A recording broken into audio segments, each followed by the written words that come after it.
New year festival of deaths.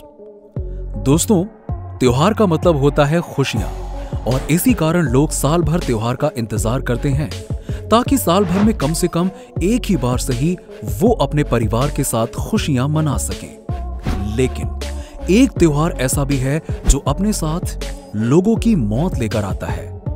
ये है festival of deaths, new year. हम लोग साल भर 31 दिसंबर का इंतजार करते हैं और पागलों की तरह इसकी शाम को जश्न मनाते हैं। लेकिन क्या आपको पता है उसी समय कितने ही लोग अपनी जान गंवा रहे होते हैं? पर आखिरकार क्यों ये लोग मरते हैं, जानेंगे। पहले आइए देखते हैं कुछ क्लिप्स। इस कार को देखिए। ये कार दिल्ली की सड़कों पर दौड़ रही थी और शायद अपने मुकाम तक पहुंच भी जाती, लेकिन इसके मालिक ने पी रखी थी शराब। अब न्यू ईयर के जश्न में पी गई शराब उस ड्राइवर की मौत का कारण बनी। अब ये एकमात्र केस नहीं है, ऐसे और भी केस होते हैं जो कि कई बार रिमोट एरिया में होने के कारण रिपोर्ट नहीं हो पाते, और कई बार इतने हाईफाई केस नहीं होते हैं कि वो न्यूज में आ सके। अब इस दूसरी क्लिप को ही देखिए। न्यू ईयर पर एमबीए के 3 स्टूडेंट्स यमुना एक्सप्रेस वे पर अपनी कार तेजी से दौड़ा रहे थे और न्यू ईयर का जश्न उनकी मौत के साथ खत्म हुआ। अब जरा 5 साल पुराने इस क्लिप को देखिए, जिसे आपकी सहूलियत के लिए कई जगह से काटा गया है, क्योंकि ये वीडियो कमजोर दिल वाले देख ही नहीं सकते हैं। इस घटना में जिन लोगों की मौत हुई थी उनके टुकड़े टुकड़े हो गए थे। ये हादसा कितना भयानक था, आप सोचकर ही इसका अंदाजा लगा सकते हैं। ये तो वो क्लिप्स और खबर थी जो पब्लिक डोमेन में मौजूद है। अब बात करते हैं आंकड़ों की। आंकड़े बताते हैं कि साल भर में होने वाले 100% एक्सीडेंट्स में 30% एक्सीडेंट ड्रिंक एंड ड्राइव के कारण होते हैं। लेकिन यही 30% न्यू ईयर के दिन 30% से बढ़कर 49% हो जाता है। अब आपको सबसे जरूरी बात बताते हैं। जरा मान लीजिए कि रोड पर एक एक्सीडेंट होने वाला है, तब अगर ड्राइवर होश में हो तो होने वाले नुकसान को कम किया जा सकता है। लेकिन अगर वो शराब के नशे में है तो यकीन मानिए मरना तय है। अब जरा आप सोच रहे होंगे कि शराब और न्यू ईयर का ये आपस में क्या संबंध है? बड़ी आसान सी बात है। जैसे हम दिवाली दियों के साथ मनाते हैं, होली पर रंगों के साथ खेलते हैं, वैसे ही न्यू ईयर का जश्न शराब के साथ मनाया जाता है। लेकिन क्यों, ये सवाल है। देखिए, दीपावली दियों का त्योहार है। अमावस्या पर दियों की रोशनी से रात जगमग हो जाती है। होली और रंगों का आपस में तालमेल ऐसा ही है। पर न्यू ईयर का क्या? न्यू ईयर का जश्न मनाने के लिए शराब की जरूरत क्यों है? क्योंकि अगर आप ऐसा नहीं करते हैं तो आप मॉडर्न नहीं हैं। पहले के समय में 4 लोगों में से एक शराब पीता था और बाकी 4 उसे छोड़ने के लिए कहते थे। अब आज 4 लोग बैठते हैं तो 3 शराब पीते हैं और बचे हुए एक को शराब पीने के लिए उकसाते हैं। फिर होता वही है जो अभी हमने क्लिप्स में देखा। आंकड़ों के मुताबिक लोग सर्दियों में औसतन 3.6 लीटर शराब पीते हैं, लेकिन न्यू ईयर के दिन ये औसत 5.1 लीटर तक पहुंच जाता है। ये आंकड़े पुरुषों के लिए और महिलाओं के लिए ये औसत 3.7 लीटर है। अब अनुमान है कि आने वाले सालों में ये आंकड़ा और भी आगे जाएगा। अब आप इस त्योहार को सेलिब्रेशन का त्योहार बोलेंगे या मातम का त्योहार, और क्या इस त्योहार को मनाया जाना चाहिए? अब जरा इस रिपोर्ट को देखिए। ये इंडिया की नहीं है, यूरोप की है। ये रिपोर्ट कहती है कि न्यू ईयर का समय साल का सबसे खतरनाक समय होता है। इसी रिपोर्ट में आगे एक पुलिस ऑफिशियल की रिपोर्ट थी, जिसमें लिखा गया था कि लोग इस दिन शराब पीकर बुरे से बुरा जुर्म सिर्फ मौज मस्ती के लिए करने को तैयार हो जाते हैं। ये जुर्म कितने खतरनाक होते हैं ये यहां दिखाया नहीं जा सकता। कुल मिलाकर ये कहा जा सकता है कि जो हाल आज के समय में यूरोप और अमेरिका जैसे देशों का हो रहा है, वो आने वाले समय में भारत का भी हो सकता है।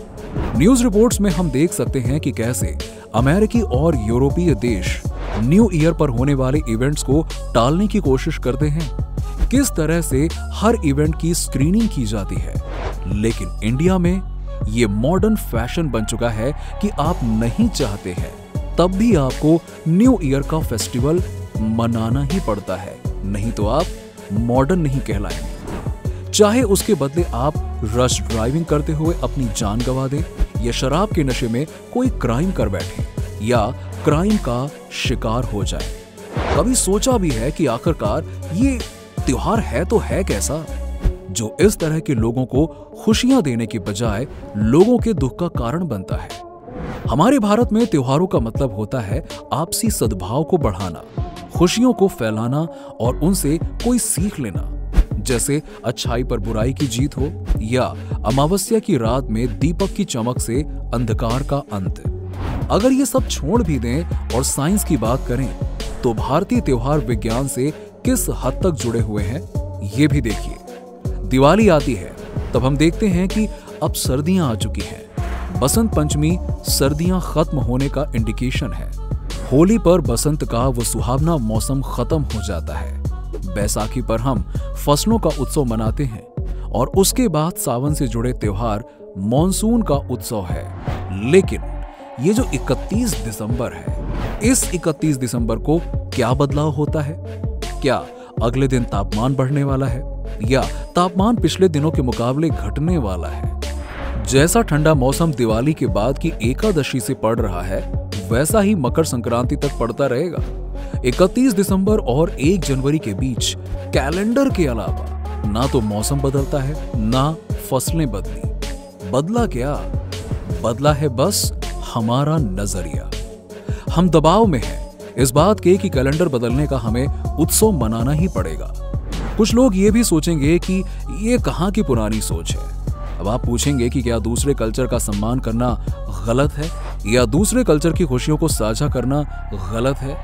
देखिए, गलत बिल्कुल भी नहीं है, लेकिन हमने कैलेंडर बदल लिया है। हमारी तारीखें उनके हिसाब से चलती हैं। हमारे जन्मदिन उस कैलेंडर से मनाए जाते हैं। इससे ज्यादा सम्मान क्या हो सकता है, और होना भी चाहिए। आखिर यही प्रणाली स्टैंडर्ड मेजर है। लेकिन सम्मान की भी एक सीमा होनी चाहिए। आपने जरूर नोटिस किया होगा कि अब लोग भारतीय त्योहारों में भी शराब का सेवन करने लगे हैं। उन त्योहारों पर फिर जुर्म भी होते हैं। किसी कल्चर का सम्मान करना और उस कल्चर को अडॉप्ट करना दो अलग अलग बातें हैं। त्योहार पर शराब का चलन हमारा नहीं है। हमारे त्योहार रंगों से, मिठाइयों से, दियों से मनते हैं। शराब, जुए और जुर्म से तो नहीं। हम त्योहारों पर संकल्प लेते हैं कि खुशियां बांटेंगे। किसी के लिए दुख का कारण बनना हमारी सभ्यता तो नहीं है। और कहानी यही खत्म नहीं होती। न्यू ईयर मनाना या ना मनाना जब तक कि आपकी मर्जी से निर्धारित होगा तब तक ठीक है। लेकिन प्रॉब्लम उस प्रेशर की है जो उन लोगों पर बनाया जाता है जो कि न्यू ईयर को दूसरे दिन की तरह ही ट्रीट करना चाहते हैं। उन्हें पार्टियों में आने के लिए मजबूर किया जाता है या पार्टियां ऑर्गेनाइज करने के लिए मजबूर किया जाता है। और न्यू ईयर की पार्टी कोई सादी पार्टी तो कभी नहीं होती ना। अब ये पार्टी बिना शराब के पार्टी कैसे हो सकती है ना? वो बिना शराब के पार्टी मनाने को भी पाप समझते हैं। और फिर कहानी वहीं आ जाती है, आंकड़े आपके सामने हैं। तो अब करना क्या है? पहले तो ये बात ठीक से समझ लीजिए कि दूसरे देशों के कल्चर को बिना अपनाए, बिना मनाए भी सम्मान दिया जा सकता है। जरूरी नहीं कि आप सम्मान देने के लिए अपनी जान जोखिम पर लगा दें। और बात यहीं पर खत्म नहीं होती है, बात समाज की भी तो है। हम इस तरह के फेस्टिवल्स को प्रमोट करेंगे तो हमारा समाज कहां तक बचेगा? हमारी सभ्यता जिसमें खुशियां हैं, सद्भावना है, उसमें क्या ये मृत्यु का त्योहार जोड़ना जरूरी है? फैसला आपके हाथ में है। अगर आप अपनी आने वाली पीढ़ी के नाश का कारण बनना चाहते हैं तब जरूर मनाइए new year. I also say to you happy new year. अगर आप चाहते हैं कि 1 जनवरी को जब आप नशे से उठकर अखबार खोलें तो चारों तरफ मौत ही मौत की खबरें सुनाई दें आपको, तो मनाइए न्यू ईयर। फैसला आपके हाथ में है। कैलेंडर बदलकर स्टैंडर्ड मेजर्स को तो जितना सम्मान देना था दिया जा चुका है। अब समय है अपने समाज और अपनी सभ्यता के बारे में सोचने का। 1 जनवरी को अगर आप चाहते हैं कि किसी परिवार ड्रिंक एंड ड्राइव से होने वाली मौत पर आंसू बहा रहा हो तो जरूर मनाइए न्यू ईयर। वीडियो को अंत तक देखने के लिए धन्यवाद। अपने दोस्तों के साथ में जरूर शेयर कीजिए। कैलेंडर बदलना है, संस्कृति नहीं, याद रखिएगा।